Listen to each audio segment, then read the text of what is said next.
Raadiyoo Simbirtuu.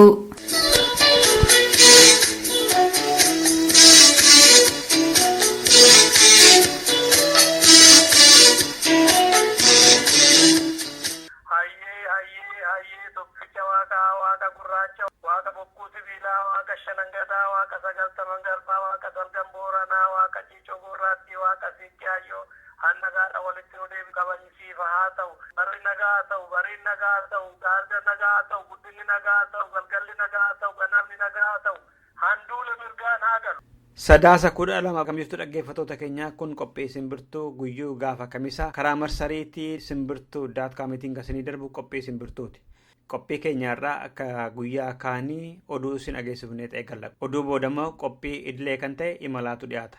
Qophii imalaa har'aa keessatti tumsa bilisummaaf dimokiraasii uummattoonni impaayera Itoophiyaa keessatti garboomanii jiran mootummaa Itoophiyaa irratti uummatan irratti kan xiyyeeffanne yaada namoota adda addaa kan dhiyeessinu har'asitti fufnaa jechuudha qophii imalaa keessatti. Hanga xumuraatti waliin turan affeerraa keenyadha.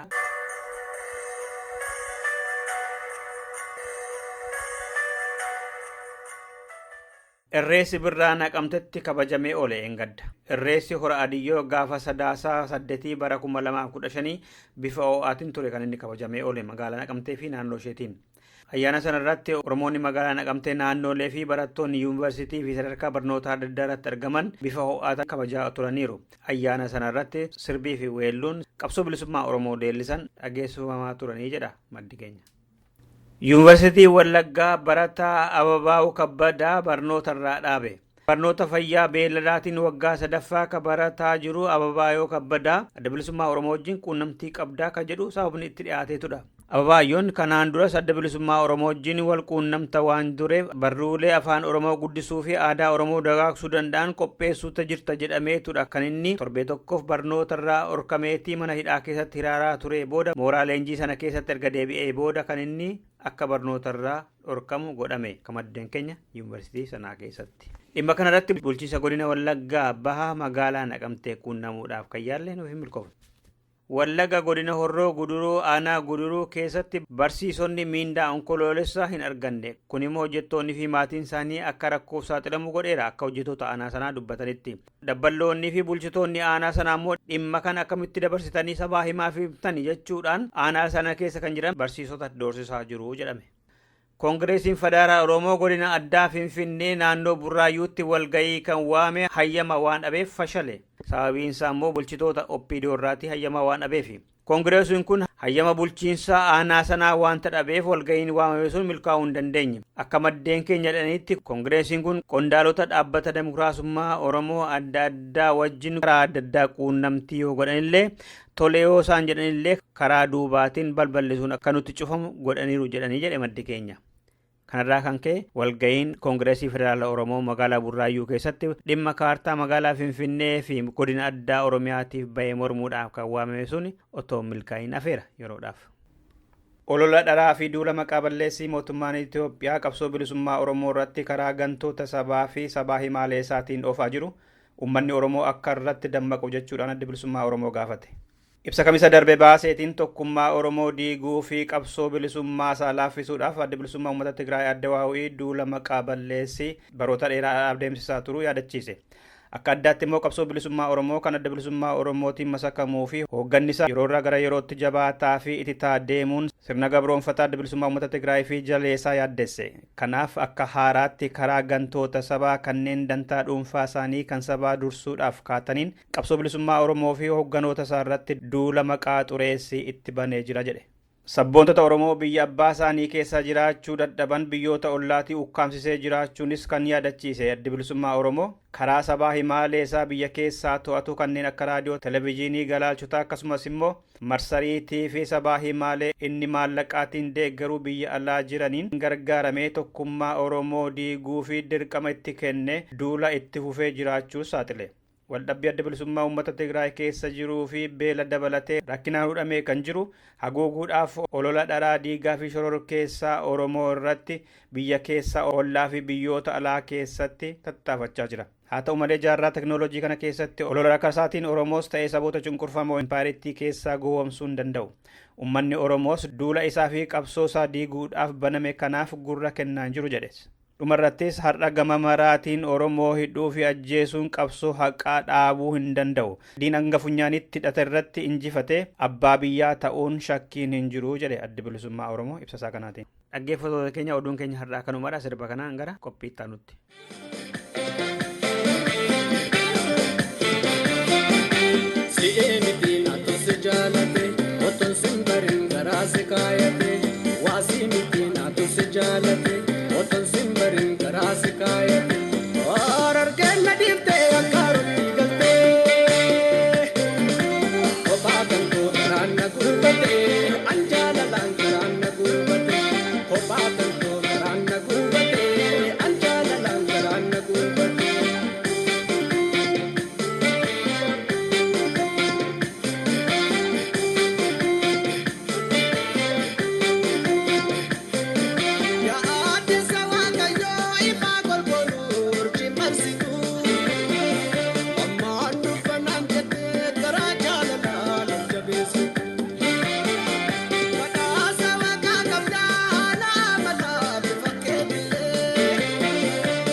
Dhaggeeffattoota keenyaa sirba Jimmaa kana kan Zakiir Abdallaa weellisetti akka gammaddan abdii qabna. Amma gara qophii imalaatti dabarra. Qophiin imalaa keenya har'aa akkuma dura gurra isin buuse waa'ee tumsa bilisummaaf dimokiraasii uummattootaa hundeeffame irratti xiinxala yookaan immoo yaada namoota garaagaraa akkuma dhageessaa turre har'as itti fufnee dhageessisna jechuudha. Har'a kan waliin turan torbee kan eegalan Dr. Ibrahim Elamooti. Maarreen gaxumuraatti irra deebi'een waliin tura jecha muuziqaa gabaabduu kanaan gara yaada Dr. Ibrahim.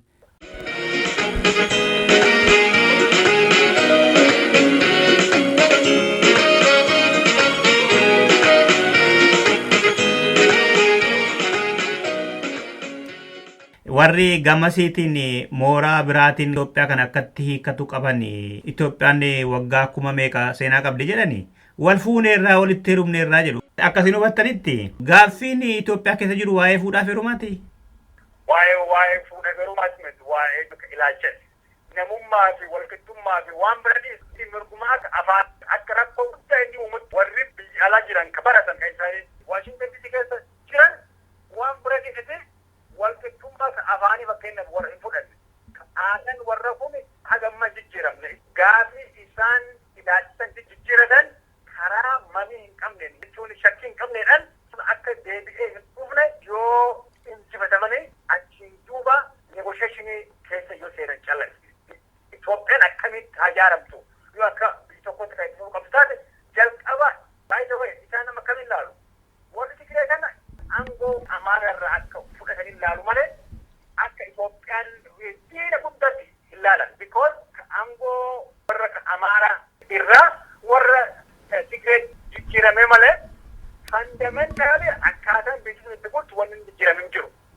Kanaafiyyuu warri kun gaafa humnooti kibbaa kun gamtaa uummatanii shakkii karaa hin qabneedhaan humnoota mainstreamii kan warra walqixxummaa saboota morman kan gaafa isaan injifatanii dhukkee godhanii achiin booda ati gaafa humni qabdu nama waliin negosheetu godhu malee gaafa humni hin qabne negosheetu godhu. Qabsii alatti warri amma keenya fakkeenyaaf sagalee kabajyaanee waliidhaan karaa nagaatiin hin qabsoomaa jedhan yoo qabsoon Oromoo karaa biraatiin humna horatti malee akka wayyaaneen gurri warra jaame ni argan. Marara guddinaa itti immoo leencoo lagaa galmo haga ummati Oromoo humna sodaataman ta'in waggaa adamin dura biisan keessatti paarlamaa 100% tokkollee otoo paartii biraa hin kennine kan mo'ataniif mootummaa of waan mara jibartee ilaa gurri jaame waan sodaatan qabanii karaa nagaa gaaffiin Oromoo deebi'uu hin danda'udha yoo humna qabaatte malee. Haala amma jiruun dhibeen negotiationii iyyuu haqatiin humna sodaatama taatee mul'atutti siin waliin dhibeen warrummaa negotiate goonichi nan kunuunsu hin beeku warqeessa beeku. Haga humni biraa isaan bira jabaatee hin dhufinis akka Tigreen warraaqaa tokkollee hin banne beekan jechuudha. Keessa leencoo salphisanii baasan sun goriilla akkasuma salphisanii baasu. Abdiin warraaq absoon kun jabaatee yoo ilkaan horatee uummata Oromoo akkasiin sodaatan callaa qabsoon karaa nagaalleen bu'aa argamsiisuu danda'a jedhanii amanu jedhee yaadan. Yoo hin ta'in akka bu'aan hin dhufne ni amanu jedhan. Itti ufa. Warra garillee kan beeku yoo wal haasofnu warra amma adaa'oo keessa jiran namoota hedduu beekna. Yoo warra waliin haasofnu abdii warra guddaan qabsoon hidhannoo kun jabaatee fincilii uummata Oromoo humna wayyaanee kana yoo jilbeeffachiise malee akka falli hin jirre akka mootummaan kun negosheetu godhuudhaaf karaa nagaatiin rakkoo kanii fudhatu akka warri qophiin ta'an mirkaneeffatanii jiru.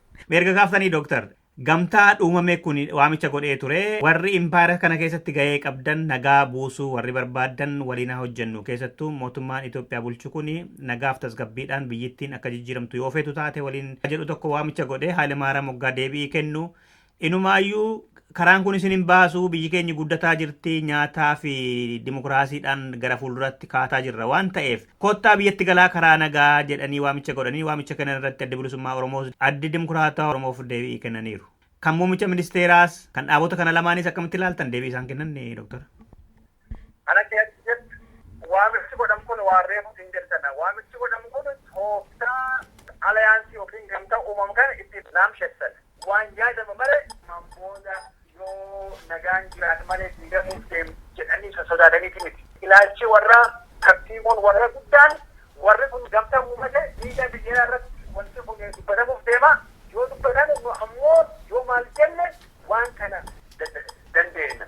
Fakkeenyaaf hori obboleen cufaa eeggachuu danda'a. Garuu yoo qabsoon hidhannoo hin jabaatin akkuma dheengadda isaan galanii jennee abbaa jedhaniin waggaa tokko lama tursanii achiin booda nama tokkicha kan gubbaa jiru callaa dhiisanii nama kan kee kan jiru kun tokko ta'edha. Warra illitti gurguddaa akkasitti dabalamallee kuma tokko hidhaniituma harka qullaa deemsan. Adini hagaa amantee humni keenya jabaatee jira warri kun humni keenya jabaatee jennaan nu sodaatan haga as jettee mirkaneeffattutti harka warra siduu qabatu marayyuu siduu qabatu. Gaafi atin diina waliin negosheetu gootu gaafa ati jabaate callaa. You can't negotiate when you are on the underdog. An underdog taatee negotiate goote wanti hin jirtu. Kun humna sodaatamaa qabna. Ummata deeggaru baay'ee qabna jechuu dandeenya. Ummata deeggaru baay'ee waan qabnu jennee amannuuf humna sodaatamaa jechuu hin dandeenya. Addi bilisummaa Oromoo ammaan kana humna sodaatamaati. Kan jedhamu qabu mootummaa Itoophiyaa waliin gonkumaa negotiate hin goonu. Gaafa negotiate goone gaafa hoggansi keenya itti amane humna mootummaa cabse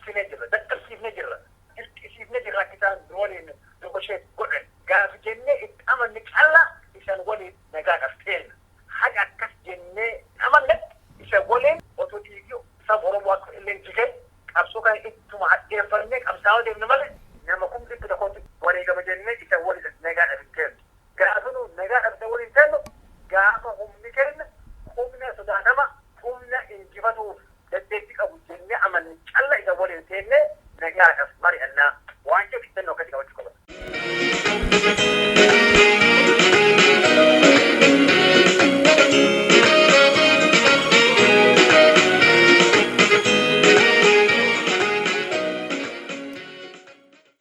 Ammas dhaggeeffattoota keenya Dr. Ibrahim Elamoo faana kan jirru hoogganni keessas alas jiran kunis haa ta'u hawaasni Oromoo akka isin sammuudhaa yaaddanitti yoo maal godhan yoo maal raawwatan achi butuu danda'u qabsoo kana hoogganni maal gochuu qaba hawaasni maal gochuu qaba keessattuu ka ala jiran kun.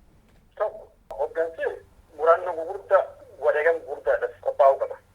Yoo wareegama jennu warri hagammaa qabsoo kan hoogganan wareegama kakkaalii kafalanii jiru. Umriin isaanillee baay'ee deemaa jira. Warra kan arda dirree qabsoo gubbaatti deebi'a jechuun illee baay'ee nama rakkisa. Isaanuu sammuu isaaniitiin beekuu qaban.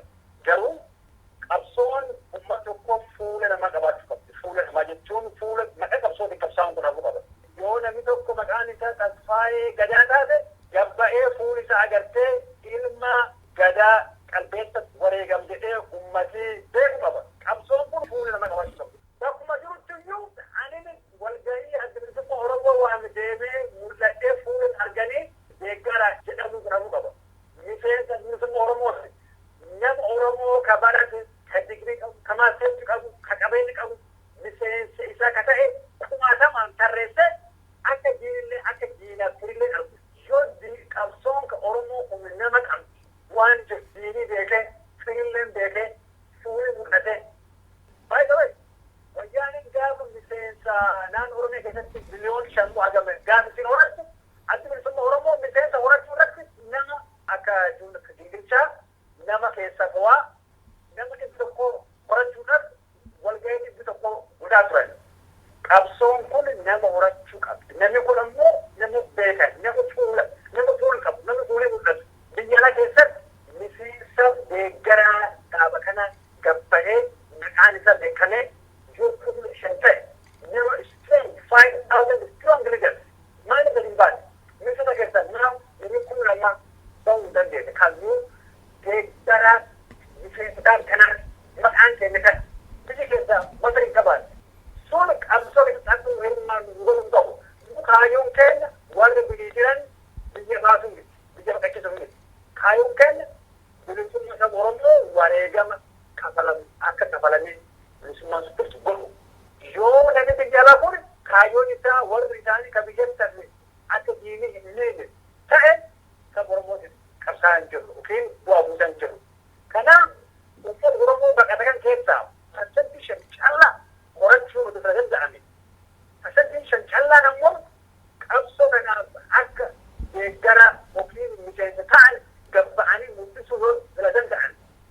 5,000 strong yoo fakkeenyaaf mootummaa jaarrat warra mootummaa sun keessatti dachata chanan osoo diinee dachata chanan si jala miidhagina fite hagam isa akka siyaasuu danda'u leena nama qabdu leena fudhan akka qabdu qophii leadership succession walirra kan cinne hoggan akkasii akka qabachuu dandeessu diina mul'isuu qabdu strength akkasii sun waraana warri deeggaraadhaaf kana dirqama dirree waraana callaa irratti gabba'anii qawwee qabatanii diina sun qabachuu callaan tukka irraa eegamu.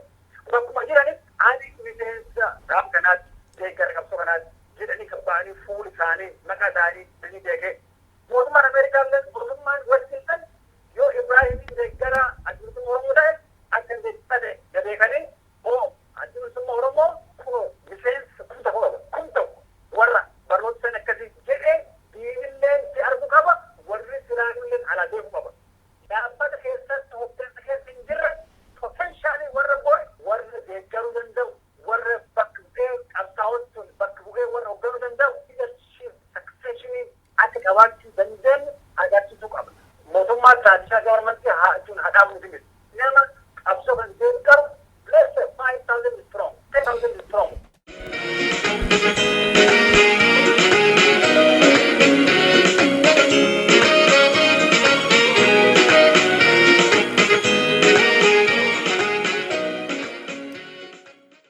Leadership maal godhuu qaba kun dhalchuudhaaf hawaasni immoo maal godhuu qaba amma hawaasni keenya baay'eensaa wal jala yaa'a waan inni balleesse hin gaafatu nama keenya jedhee amantaa isaa ta'u bakka dhalootaa isaa ta'u laalee wal jala yaa'a akkamitti wal jala yaa'uu qaba amantaa laaluu qaba bakka dhalootaa laaluu qaba moo dhugaa laaluu qaba moo beekta dhufaatiin haadha guddoo qabdi jedhanii gartee wanni wal jala yaa'uun dhowwee injifannoo dhabuu kenna yoo injifannoon jiraatte wal jala yaa'uu irratti namni waliin kadhatu ture kubaatuttu akkasii waan kan marayyuufi jalqaba humnoota kubaatii kan fennitu jira amma durii yoo fudhattee ati bilisummaa Oromoo gaafii bilisummaa saba Oromoo qabsaa'u warri garii lakki amantaa keenya guutuuf deemtanii amantaan kun akkasii ka garii wangala ka yesoo babal'isuu deemaa ka garii waan islaamaa wanni godhaa ka garii ammoo waaqeffataa leelliftanii saba Oromoo ka biraa jechuun ka amantii dhabamsuu deemu jedha ka ortodoksii taalleen ammoo ortodoksiin amantii Itoophiyaa ka diinan jettanii nu abbootiin keenya jenereeshinii kudhan ortodoksii ka ta'e akkuma nu gartee ka eenyummaa keenya rinaawunsu goonee bira deemnu dirqisiiftanii kanaafu gayaanitiin isaanii warrumaa saba Oromoo kanaaf ta'ee jecha yoo uummata Oromoo namoota gadi amma warra abbootiin isaanii ortodoksii irraa ka dhalate yoo maaliif qabsoo Oromoo keessatti warri gari jiru ka akka malee adeemsanii qabsaa'an ka gari ammoo ka diina ta'an hidhanii kanuma warri kun maaliif akkasii qabsoo Oromoo kana deeggaruu dhaban jettee yoo labsu juttuyyuu akka isaan amantii isaanii qabatanii akka isaan orummaa isaanii booran hin goone qabsoo kan keessatti ilaalcha akkasii ammoo deebisee qabsoo kan dabalachuun laaffise gaafa qabsoon laaftu ilaalchi kan ammoo deebi'ee dagaage yoo qabsoon sila jabaatti ilaalchi rakkoo kan uume laafaa dhufa inni jiru kanaaf hawaasilleen uummata warra hoggansa of duran laala hoggansi kun maal godhuu jiraadha wanni asirratti hawaasi Oromoo kun amsoori tutee uummata akka malee dammaqee miti uummati hin qabu tokko teessiru yoo fudhatte akkuma waliigalatti uummata Afrikaa keessa uummati koonsheesneesii gurra qabu yoo fudhatte uummata Itoophiyaa keessa jiru yoo akkuma hawaasa fudhatte mee fudhatamu Somaalee fi Keenyaa ummata Afrikaa keessa jiru keessatti Horn of Africa ummati koonsheesneesii gurra qabu ka akka malee dukkana hamtu keessa jiru ka barnoota fi ilaalchi warraaqsatiin siyaasaa ciman qabne tokkuma keenya hoggansa isatti ka amanee gaafa hoggansi isa irra laafu deebi'eetuma balaaleeffatee arrabsee by the way yoo barbaadde borii hogganaa cima tokko odoo amma godhin odoo mararaan sila wata'ee mootummaan gaduma bu'eetuma naannoo ka amboo dibbee dha'ee maal godhe gujar dhaqee ummatu baadiyyaa sana baasee fardaan qotta jedhee qota mararaan akkasii diina keenya jedha sirba jedhaan gabbaa'ee sirba torbaan lama dibbeetti gofte jennaan baandaan dhaqetti fate kana qinisitiin gaafa jechuun ka itti fatame ummata naannoo amaaraa ka gorjami torbaan lama qota ka ummata qinisitiin ijaare marayyuu mootummaan diigee halkanii guyyaa reediyoo irratti jiirummaa qinisitii haasawanii akka inni hiriir ba'u gabbaa'ee ummatuma kalee hiriir beekaan gabbaasanii hiriir baasanii akka inni qajeelfamitti kenname gabba godhan maal duba koonsheesneesiin uummata Itoophiyaa akka inni cu'a ta'e akka inni baay'ee gadaana ta'e agarsiisu kana Oromoolleen kan irra addaan wanni guddaa barbaachisu yoo liidarshiippiin tarsiimoo cimaa qabaate uummati sifaan hiriira sifaan ka'a yoo ati wanni ati barbaaddu mallaqa taate waan ati beeksan sii godha yoo wanni ati barbaaddu nama qabsoo keessatti baay'ee wayyaaneen saba Oromoo nama hagamii baay'inni jechuun hin oofne otoo ati bilisummaa silaa ciminni qabaate waraanii ka Oromoo ka baay'inni deemee dhumsuun Oromiyaa silaa hin bilisoomsu wanni nu gaafa gochuun qabsoomsi qabu kana hoggansi gaafa jiraatu waan bilisummaa saba Oromoo hin ta'in kan akka baay'inni mootummaan bibbeetti ta'e koottaa laftee dhataa shaaban fudhatte deeffanne jedhanii lafa Oromoo kuma gabachuun hin deemne haga qabsoo Oromoo dubbiyoo caala ummata Oromoo ka waraana baay'inni irratti du'etti caala yoo ka dhugaa dubbataati kanaaf hoggansi cimaan jiraachuun ummata ijaarama cima qabaachuudhaaf wabi ummati ammoo ijaaramee ka hoggansi cima ta'e ummati sana halkatti guyyaa kominikeeshinii gubbaa gadi jiraatee dammaqsiiftee akka inni hin rafne akka inni uf dagatee hin ciifne cittu godhu qabu yoo akkakkaaf inni si baana deemaa jechuudha yoo ati ciifte inni deebi'ee rafa kunin dhugaadha yoo waan ani qaban.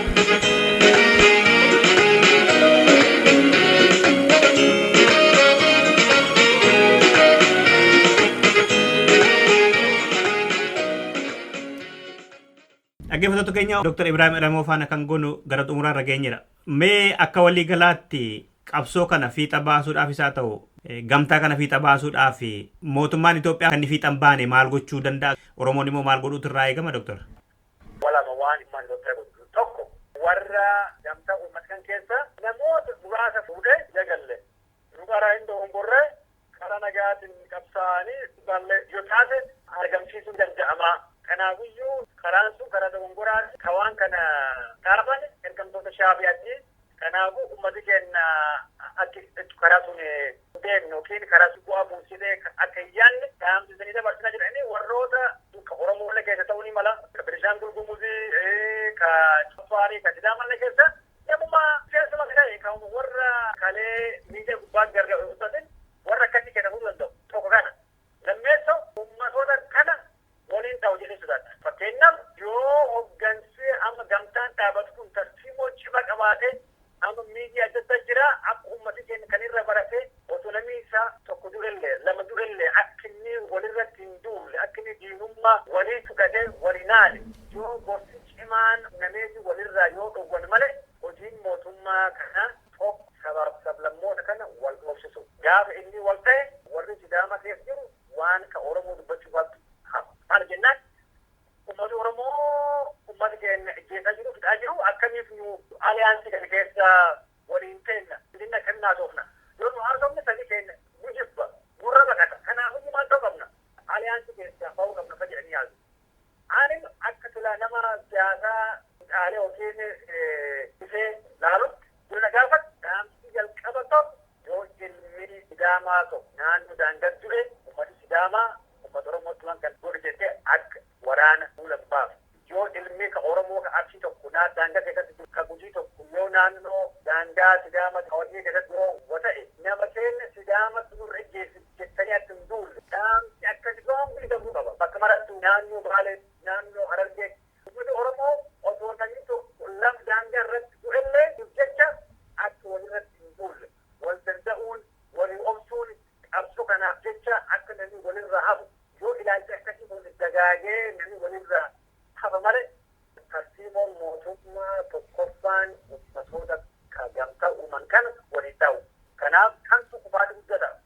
Kabira mootummaa Itoophiyaa waliin anytime nagaadhaaf taa'anii mari'achuu haga gamtaan kun humna horatee ilkaan baasee ciniinee foon bitachuudhaaf dandeettii horatutti harka nagaa ka warri bineensanii harka ciquun deeman marayyuu yoo warri jaalallee bineensisuun lafatan jiru irree waraana malee bilisummaan keenya dimokiraasiillee bilisumtuu jibbaannee jirra. Kanaafuu anytime haga humna cimaa taane jennee amannu ajit mootummaa kan walidhaan karaa nagaatiin keennee mari'an waan jedhu afaan shakkiin qabnu tokkoon jecha namni mamsiif tokkodhaan dubbachuu qabda. Yoo adiin warra walidhaan nagaa ta'uu ni malla jettee kaba keenya gartee yoo afaan qajeelchu taate minneen qaanuma goone gaafa gaarii qabsoo hidhannoo meewaan kan godhas jedha. Gaafa gaarii ammoo karaan sun homaan baasu waggaa shan kudhanii dura karaan qabsoo yoo kan baasu taate raasan kunoot dirreen kunoot deemaa qabsaawaa jechaa turan. Har'a immoo afaanuma biraatiin gaggeessanii qabsoon hidhannoo isan hin baasuu gaddeebi'aa nagaadhaan gosa qabsaa jedhan. Maaliif qabsoo kan dadhabsiisu malee kaayoo warra jechuun jijjiirame miti. Kanaafuu mootummaa Itoophiyaa waliin nagaadhaan taa'anii mari'achuun yeroon isaan geenye. No negotiation until we are a formidable power. Humna sodaatamaa haga taanutti nagaan hin jiru. No surrender. No negotiation. Ilaalcha akkasii dinjifamuutu barbaachisa. Dr. Ibrahim Elamoo durataa waldaa qorannoo Oromoo duraanii haala mormitoota impaara Itoophiyaa karaa qawweetiin falmaa jiranii dhiyeenya kana gamtoomne jedhan irratti xiinxala bal'aa kennitaniittu. Galatooma Dr. Ibrahim.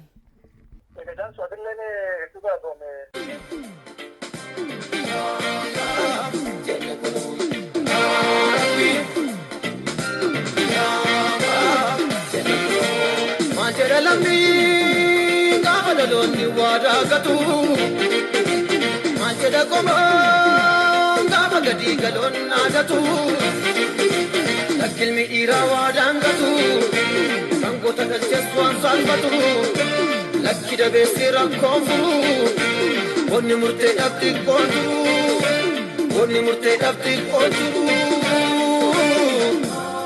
seni loli dadhabdun bakatti lammi miti jartuun nalatti seni loli dadhabdun bakatti lammi miti jartuun nalatti nara ike gabesi akenege siro tesi nara ike gabesi akenege siro tesi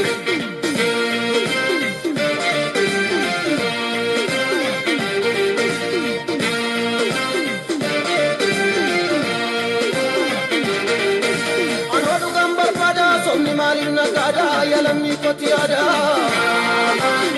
jenne kuno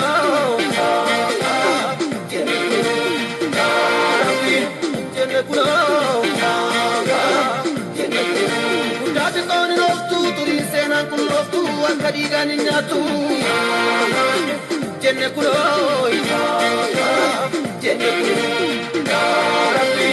jenne kuno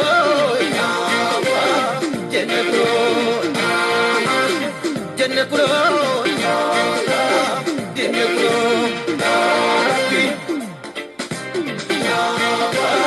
Jenekuro, manjere lambi gamaloni wada gatu, manjere koma gamagadi galon nadatu, lakilmi ira wada gatu, angota kalcheswan salvatu, lakida besira konfu.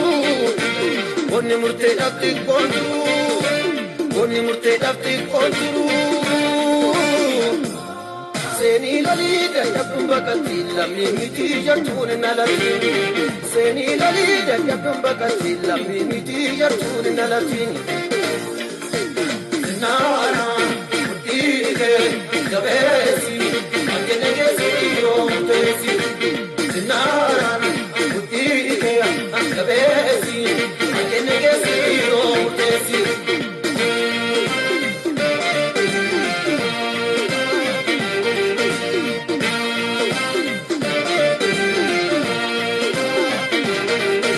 anungu ya sikiti do tebana sikiti lakin basini titi jenne kulo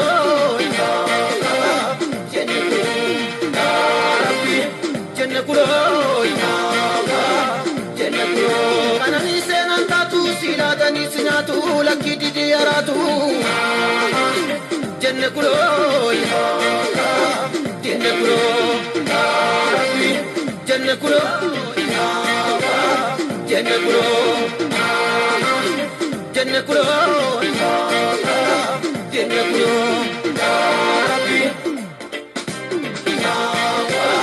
jenne kulo manjere lambi gamaloni wada gatu manjere koma gamagadi galon nadatu lakilmi ira wada gatu angota kalcheswan salvatu lakida besira konfu onni murte dafti konfu.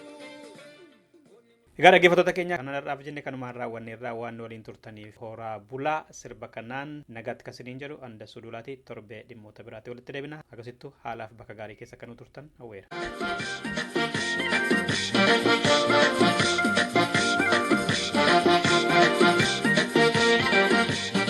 Wayuma kee dirreetti kati hidhaleessa sirba waa'ee keetti osoo si yaadu horiin badee osoo si yaadu horii gatee jalala keetiksa horii dhiisee osoo si yaadu bineensi yuusa osoo si yaadu horiin nyaatame osoo si yaadu horiin nyaatame.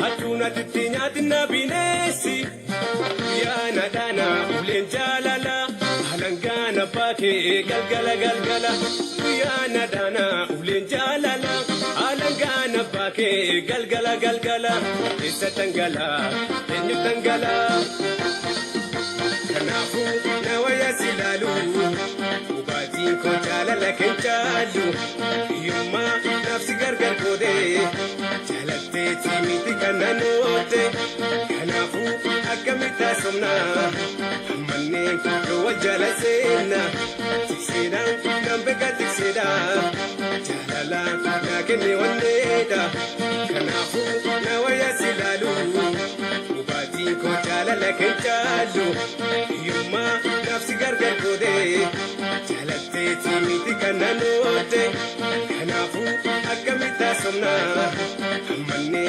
wajjala seenna tikseedha nambeka tikseedha jaalala naa kenne wanneedha.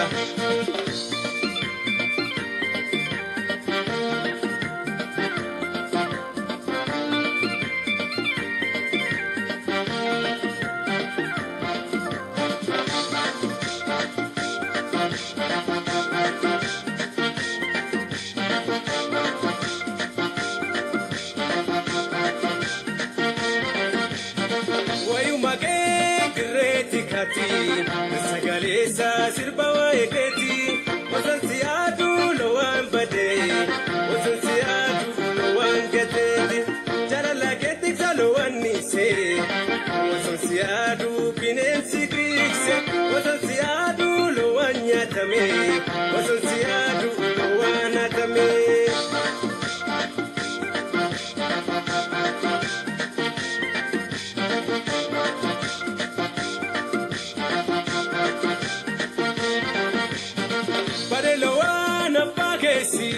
Hakuna titinyatina binesi yana dana ulen jalala alangana bake galgala galgala yana dana ulen jalala alangana bake galgala galgala isa tangala eni tangala anama jalageni jalala ke ule warakeni yadau dandan